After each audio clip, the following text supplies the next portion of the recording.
Éric Balèche pour Spebi, on voit qu'effectivement, un projet de rénovation globale, il y a plein de services, c'est un projet complexe, et donc il faut de la méthode.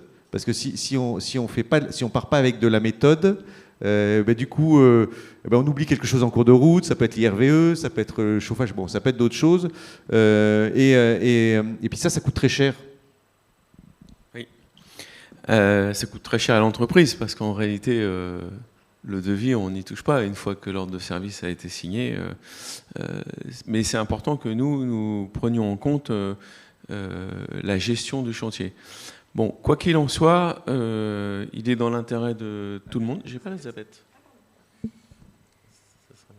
Quoi qu'il en soit, il est dans l'intérêt de tout le monde que le chantier soit bien organisé, surtout que nous emmenons avec nous, nous qui faisons la partie isolation thermique, échafaudage, nous emmenons avec nous l'étanchéité de toiture, la ventilation, quelquefois l'électricité. Bref, il y a une multitude de lots, donc une organisation, c'est important. Et c'est pour ça qu'il y a un service méthode, mais pas que. Alors, juste rapidement, donc Spebi, c'est une entreprise du bâtiment qui est spécialisée en rénovation énergétique. Donc, nous avons avec nous une multitude de services, d'échafaudage, des amiantages, métallerie, bardage et SAV, mais également un pôle méthode qui rentre dans le cadre de l'organisation, mais pas que. Et le sujet du jour, c'est tout ce qui est innovation, les nouveautés que l'on peut apporter. Donc ça, c'est des échanges avec le copropriétaire et le maître d'œuvre. Et donc, je vais vous en faire part. Là, voici nos qualifications. Donc, nous sommes ISO 9001, 45001, 14001, voilà, et toutes les qualifications indispensables pour réaliser des gros travaux de rénovation énergétique. C'est ce que vous regardez, Annette, aussi, j'imagine, effectivement, que les qualifications soient présentes pour figurer sur la plateforme Coach CoPro, hein, c'est ça? Oui, j'en ai pas parlé, mais pour les bureaux d'études thermiques ou les entreprises de travaux, on regarde évidemment les certifications RGE. Ouais. Voilà. Qualification qui est desservie par l'AFNOR. Voilà. Alors, on parle de RGE. En réalité, RGE, c'est la qualification la plus facile à réaliser, puisque c'est une formation en réalité. En revanche, tout ce qui est échafaudage, isolation, bardage, là c'est quand même de la complexité, et donc on est testé sur les chantiers, hein, voilà. Chiffre d'affaires, c'est une entreprise qui a réalisé 50 millions d'euros de chiffre d'affaires en 2022, qui va faire certainement 60. Voilà. Donc, nous sommes organisés en réalité pour la rénovation énergétique. C'est un marché qui est extrêmement porteur. Et voilà. Et notamment dans notre ordre de marche, c'est le service méthode. Et service méthode, c'est l'organisation, mais pas que.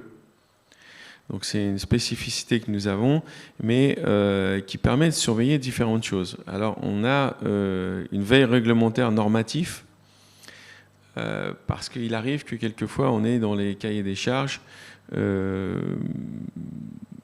des travaux qui nous sont demandés, mais qui ne sont pas avec des produits qui ne sont pas forcément, qui ne répondent pas aux normes au moment où on est amené à réaliser les travaux. Donc on a le contrôle de tous les procédés à vie technique parce que nous sommes en responsabilité aussi, donc ça c'est important. Et les normes incendie, beaucoup de choses se passent dans les normes incendie, donc il y a beaucoup d'actions à mettre en place. Et bien entendu, les nouveautés pour anticiper les innovations, puisque nous contrôlons tous les avis techniques sur les innovations. Donc voilà, formation continue, voilà, contrôle des... Voilà, donc il y a une équipe pour ça. Alors, une des nouveautés, c'est l'amélioration des conditions de sécurité. De plus en plus, on nous demande il nous est demandé, alors c'est recommandé pour l'instant, les tours d'escalier. En réalité, à partir de 5 étages sur Paris, on ne passe plus dans l'échafaudage pour monter dans les étages. On nous demande de mettre une tour d'escalier en applique. Voilà, ça c'est pour la sécurité de tout le monde. Également, les ascenseurs en monte-charge, mais ça rentre dans le code du travail, parce que notamment lorsque nous avons du bardage, des charges lourdes, on se doit d'avoir des ascenseurs monte-charge. Pas idiot d'avoir un ascenseur monte-charge quand nous avons à refaire l'étanchéité de toiture. Voilà, un vrai sujet. Jusqu'à présent, c'était pas trop regardé, mais voilà, ça fait partie des nouveautés. Ça, c'est assez récent. C'est en train de se mettre en place. Mais sur des points ponctuels, et notamment sur Paris, sont deux types de mise en place de sécurité qui sont imposés, demandés. Alors, dans la réglementation incendie, ça c'est pas nouveau, mais juste pour rappel, lorsque nous avons du polystyrène, nous devons mettre en place des bancs de coupe-feu entre chaque étage. Ça c'est la norme existante. Des bancs de coupe-feu qui sont en laine de roche pour éviter la propagation des flammes et de la fumée d'un étage à l'autre. Voilà, et donc ce sont des barrières coupe-feu. De plus en plus, il y a un rototo avec... Voilà. Et donc on se doit de faire, nous, ce qu'on appelle des plans de calpinage. Ensuite, une fois qu'on sait qu'on a des bandes de recoupement, donc c'est un travail de 2-3 jours qui est justement fait par le service méthode pour calculer au juste le nombre de panneaux.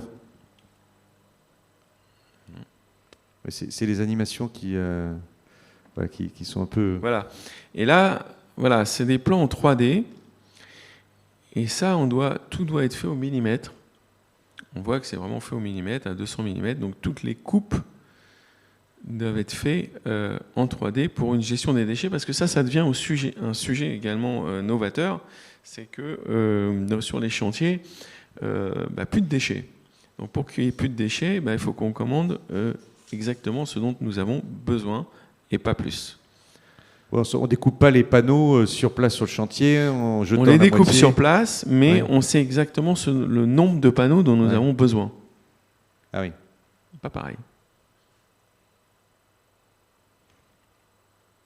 En revanche, pour les bardages, excusez-moi, je reviens. Ça, c'est vrai pour les panneaux d'isolant. En revanche, de prévoir à l'avance, ça c'est pour les panneaux de bardage. Là, on ne les coupe pas sur place, encore qu'on peut réajuster, mais des découpes au millimètre, c'est surtout pour l'isolant que l'on fait sur place. Alors, sur la règlement incendie, justement, on amène aujourd'hui, on avait un sujet sur les immeubles des années 70, c'est lorsque nous avons des porte-fenêtres qui se superposent les unes aux autres. Eh bien, la règle incendie, elle est un peu compliquée dans ce cas-là parce qu'il n'y a pas la place de mettre un isolant de 22 cm. Donc, qu'est-ce qu'ont trouvé les services méthodes et puis les industriels? C'est de créer des coffrages en acier galvanisé à l'intérieur duquel, voilà, donc pour faire un débord, pour faire ce que l'on appelle le C+D, et donc avoir cet écart suffisant pour éviter la propagation du feu. Et donc on crée un coffrage en acier galvanisé à l'intérieur duquel il y a de la laine de roche. Et ça évite, ce qu'on n'en avait pas auparavant, la propagation des flammes. Donc là, c'est un procédé qui est très intéressant parce que en réalité, on n'a pas d'autre solution. Ensuite arrive le sujet du garde-corps. Alors, pourquoi je vous parle des garde-corps? Parce que et à la PC, le sujet doit peut-être arriver. Il y a des copropriétaires qui sont un peu embêtés parce qu'en se disant, moi, ça ne m'intéresse pas trop d'avoir de l'isolation thermique parce que je vais perdre 15 cm sur mon balcon et je peux déjà à peine mettre une table et 2 chaises. Donc, du coup, moi, ça ne me convient pas trop. Donc, à savoir que jusqu'à présent, les garde-corps étaient fixés à la française, c'est-à-dire qu'on se met sur la dalle, comme vous le voyez là. Voilà, c'est la fixation classique à la française. Alors, les 15 cm, on ne peut pas trop y échapper, encore que, mais on peut les rattraper en partie en se fixant ce que l'on appelle à l'anglaise, c'est-à-dire sur le nez de dalle. Et là, on va gagner 8 cm. quoi qu'il en soit, le garde-corps, on doit le déplacer. Oui, parce que ça pouvait être un frein pour la rénovation énergétique, c'est-à-dire que les gens perdent de la surface et donc se disent oui. OK, donc il faut leur proposer un service qui est de dire OK, le garde-corps, on va le déplacer un peu et donc ça va permettre de faire les travaux. Il y a des balcons qui sont très petits, juste la place de prendre un café à deux, et puis parce que à 15 cm près, on ne peut plus le faire. Donc moi je comprends tout à fait qu'un copropriétaire, du coup, il n'est pas envie. Ils se disent moi non, je vote pas ça. Alors il y a cette possibilité de se fixer sur le nez de dalle, à la condition que la dalle fasse 12 cm. Alors, ils disent oui, mais moi je fais pas 12 cm. Voilà. Donc là, vous voyez, comme ça, voilà, c'est fixé de cette façon, et donc là, on va récupérer une dizaine de centimètres en se fixant sur le nez de dalle. Et donc, quand c'est pas possible, parce qu'il manque 12 cm, on met ce qu'on appelle des sabots déportés, comme vous voyez sur la photo. Donc ça, c'est un chantier qui est à Vitry. Et donc, on fixe des sabots. Et le copropriétaire peut quand même récupérer ces 12 cm. Donc ça, c'est une véritable innovation intéressante. Alors, c'est vraiment dit à l'anglaise, mais ce n'est pas vraiment à l'anglaise. C'est un sabot déporté. Voilà. Vous connaissez ça, l'APC, ce système ? Ce système-là, non, je ne connaissais pas. Voilà.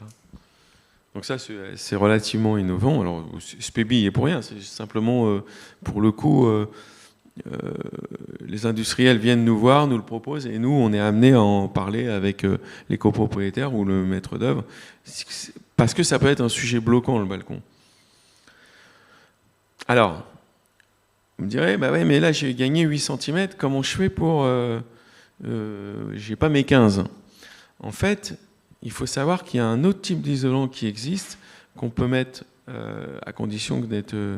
pour gagner encore 8 cm, c'est ce qu'on appelle la mousse rhénolite ou phénolite, qu'on met en fond de balcon, qui a la même résistance thermique qu'un tout autre isolant, mais simplement on a une surface bien moindre, puisque avec 6 cm, on a la résistance thermique d'un isolant de 14 cm. Donc là, c'est extrêmement intéressant. Voilà, et là, on a récupéré nos 15 cm. Oui, donc en mettant ça plus le balcon déporté... Plus le garde-corps déporté, plus un isolant plus fin. Ouais. Pour le coup, on a résolu la problématique du garde-corps. Ouais. Ça, c'est vraiment génial parce que c'est relativement récent. Il faut en profiter. Voilà, ça existe. C'est un peu plus cher, mais en réalité, dans la masse... c'est pas excessif parce que c'est le produit qui est plus cher. La mise en œuvre, elle est importante. Donc, dans la masse, c'est pas beaucoup plus cher. Faut juste y penser. Pareil, le garde-corps fixé à l'anglaise, c'est pas tellement plus cher. Hein. En fourni posé, c'est 10% plus cher. Donc, un garde-corps qui va vous coûter 300 € par copropriétaire, vous payez 30 € de plus, 30-40 € de plus, et vous récupérez 9 cm. Ça vaut le coup quand même. Vu le prix du mètre carré sur Paris.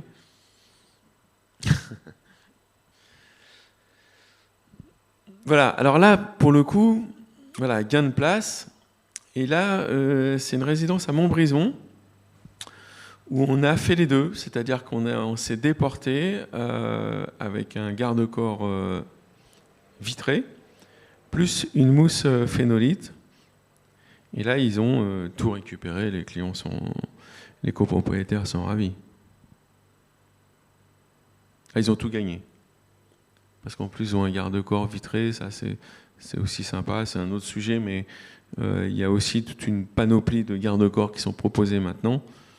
Je rappelle que les garde-corps, de toute façon, on doit soit les déplacer, si on veut les garder, mais de toute façon, on doit les déposer, ou les changer, mais de toute façon, on doit les déposer parce qu'on doit les déporter de 15 cm. Dans les innovations, on parle beaucoup d'innovation de biosourcée. Donc, juste pour info, voilà, il y a le liège, il y a la fibre de bois qui monte en puissance et qui apporte une résistance supérieure pour la chaleur. La laine de verre, donc ça c'est également innovant. Et puis l'enduit thermoisolant. pour ne pas nommer, on a Fixit avec lequel on a fait un chantier. En fait, c'est des mousses aérogel. Souvent, les ABF sont bloquants sur Paris. Je dis surtout sur Paris, parce qu'on dénature la façade. Et aujourd'hui, il y a un produit innovant qui s'appelle le Fixit. Vous connaissez, non? Voilà. Oui, je crois qu'ils font pas mal de lobbying auprès de l'APC. Et bon, nous, on l'a testé, c'est intéressant. Bon, ça fait beaucoup de poussière en mise en œuvre. Ça rentre pas vraiment dans le biosourcé. Non, ça rentre pas vraiment dans le biosourcé, le Fixit. Ça rentre pas dans le biosourcé, mais c'est innovant, vous avez raison. C'est pas du biosourcé. Mais c'est des aérogels, c'est vraiment des nouvelles technologies intéressantes. Mais c'est pas du biosourcé, tout à fait. D'ailleurs, j'ai une question de Laurence qui dit comment on fait pour un immeuble haussmannien? Est-ce qu'on a des solutions maintenant, des nouveaux services qui permettent d'isoler ces immeubles haussmanniens parce que finalement, on a toujours, bon, on sait quand on veut garder sur la rue la beauté de bâtiments, et puis alors, souvent sur la cour, on peut faire certaines choses, mais l'haussmannien, deux choses. D'abord, l'haussmannien, ce sont des pierres extrêmement isolantes. Donc, il n'y a pas lieu de l'amélioration, elle sera difficile. Et de toute façon, les ABF ne permettra pas de toucher à l'haussmannien. Sur les autres pierres, on a cette possibilité-là, et souvent, ça a été validé, notamment sur les cours intérieures pour l'haussmannien. Après, il y a la ventilation. Donc on peut améliorer l'immeuble, on peut améliorer la performance énergétique par l'isolation, la menuiserie, la toiture. Donc il y a quand même des choses à faire. C'est vrai que c'est plus difficile d'aller chercher 35% d'économie d'énergie. Voilà. Mais c'est ce qu'on appelle la pierre de taille. La pierre de taille, c'est pas validé, mais ils sont suffisamment isolants. Annette, une remarque là sur l'haussmannien, oui. Oui, mais finalement, vous avez complété votre réponse, mais très souvent, la façade cour va pas être en pierre de taille, à part dans certains quartiers, mais du coup, on va quand même pouvoir intervenir même avec de l'isolation sur de l'haussmannien. Ok. Alors, dans les innovations, très souvent, alors, puisqu'on parle des ABF, il y a des points bloquants, c'est les briques. Alors, les briques, pareil, les industriels ont pas mal évolué. Là, il y a des principes avec des pochoirs. Voilà, donc on a réalisé des chantiers avec des pochoirs pour reprendre l'imitation brique. Voilà, c'est un trompe-l'œil, mais là, par exemple, un secteur ABF a choisi le roi, où la brique a toutes ses vertus. Eh bien, nous avons restitué la brique avec le pochoir. Et on a véritablement l'impression que c'est de la vraie brique. Validé par les ABF. Alors, également dans les innovations, les bardages. Les bardages, ils étaient surtout sur le marché du tertiaire et puis le marché des HLM. De plus en plus, ça arrive parce que les bardages ont énormément évolué. Il y a des bardages qui sont esthétiquement hyper intéressants. Simplement, il faut faire des carnets de détails. Nous, on se doit de faire des carnets de détails avant. Pourquoi? Parce qu'il y a une ossature. Vous voyez, les ossatures peuvent être extrêmement complexes. Ça, c'est sous le bardage. Voilà. Et donc, nous, on se doit de remettre des plans. Ça, c'est le service méthode qui s'en occupe. OK? Et là, ça peut donner des choses, par exemple, en bardage, en biseauté. Là, c'est très sympa parce que ça fait, à la tombée de la nuit, c'est superbe.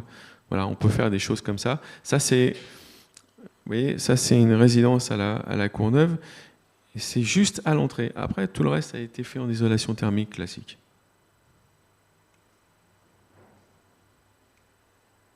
Voilà, on a également le bois. Voilà, isolant bois avec une ossature en bois, ça c'est un Nanterre. Voilà, ah oui, un point très important, mais je ne sais pas si l'APC connaît, un des sujets qui nous arrive souvent, c'est pour la partie des volets. Alors les volets avec des coffrets volants, le problème quand on décide de voter des coffrets volants, parce que c'est dans tous les sens, on veut améliorer Nous, il faut savoir qu'on doit déposer les volets lorsqu'on fait la rénovation énergétique. Et la copro décide de dire, voilà, on fait à l'unisson, parce que ça va être du grand n'importe quoi, surtout si chacun a fait ce qu'il a voulu pendant 40 ans, eh bien, on fait à l'unisson. Et donc, on décide de poser des coffrets volants. Alors, les coffrets volants, le problème, c'est qu'on a une perte de lisibilité. Voilà, on perd de la lumière, puisque ça vient sur la fenêtre. Eh bien, pas tout à fait, parce que maintenant, il y a des nouveautés. Et il y a nos amis italiens de chez Alpac qui ont créé... Alors, moi, je ne suis pas là pour faire de la publicité pour un ou l'autre, mais voilà, ça, c'est une autre possibilité, parce que ça peut être bloquant pour un copropriétaire qui se dit, moi, ça ne m'intéresse pas de perdre de la luminosité chez moi. Ça peut se comprendre, surtout si on est exposé nord. Eh bien, on a des systèmes qui viennent se poser, alors soit le volet à l'intérieur de l'appartement, soit au-dessus de la baie. Et là, on n'a aucune perte de lisibilité. C'est ce que nous sommes en train de faire actuellement à Montbrison. Voilà. Voilà, ça nous donne ceci. Alors, on marque le fait, voilà, vous avez pendant et après. Donc ça vaut le coup d'être pensé. Et voilà. Donc, il y en aura d'autres, mais effectivement, pour l'instant, j'ai trouvé les plus sympas, en tout cas pour un copropriétaire. Donc je dirais deux choses aux copropriétaires. Il y a des possibilités pour vos balcons, ne vous stressez pas pour les balcons. Il y a deux possibilités, d'avoir des isolants plus fins, des garde-corps déportés. Donc on va récupérer les 15 cm que vous perdez. Et puis sur le principe du coffret volant, parce que je recommande vraiment de faire voter les coffrets pour tout le monde, parce que je vous assure que ça fait vraiment bizarre une fois que la façade est toute neuve, que chacun ait un volet différent. Et là, justement, il y a cette possibilité de ne pas perdre de luminosité. On pose la question de tout ce qui est isolation acoustique. Est-ce qu'on fait un double geste en même temps qu'on fait l'isolation thermique ? Complètement. Ça modifie l'acoustique du bâtiment ? La laine de roche et la laine de bois améliorent l'acoustique considérablement. Et tous les copropriétaires nous le confirment. Donc ça veut dire que ça aussi, les services méthodes, il faut venir en amont, en fonction du DTG. Ça a été révélé, j'imagine, au niveau du DTG. C'est deux choses différentes, Xavier. En fait, c'est le fait de poser un isolant, à la base, on le fait pourquoi ? On le fait pour faire des économies d'énergie. En réalité, quand vous faites une rénovation globale, il n'y a pas que ça. Le fait de poser un isolant, mécaniquement, on a une meilleure protection également au chaud. Alors c'est important quand on voit les chaleurs qu'il y a actuellement. Donc on a une meilleure protection du chaud. On a également une protection acoustique. Je voudrais aussi dire quand même qu'on améliore l'esthétique, bien sûr, puisqu'on recrée une qualification architecturale, mais surtout on rescanne complètement le bâtiment, parce qu'on lui fait un IRM complet. C'est-à-dire, on a parlé de réglementation incendie, il y a le plomb, on règle le problématique de l'amiante, on règle également le problème de la structure, parce qu'il faut savoir quand même que ce qu'on ne regardait pas lorsqu'on faisait un simple ravalement, et qu'on ne regarde pas forcément, c'est les balcons qui sont au château Branlant. Or, lorsqu'on fait de la rénovation énergétique, on est obligé de régler le problème structurel. Il n'y a plus de garde-corps qui chavirent, ou des balcons qui sont plus sécures. Voilà, on est obligé de régler toutes ces problématiques-là. Et donc, c'est quand même une remise à neuf complète de l'immeuble, ce qui n'était pas le cas jusqu'à présent. Oui, donc finalement, ça s'est fait cet état des lieux, grosso modo, lors du DTG.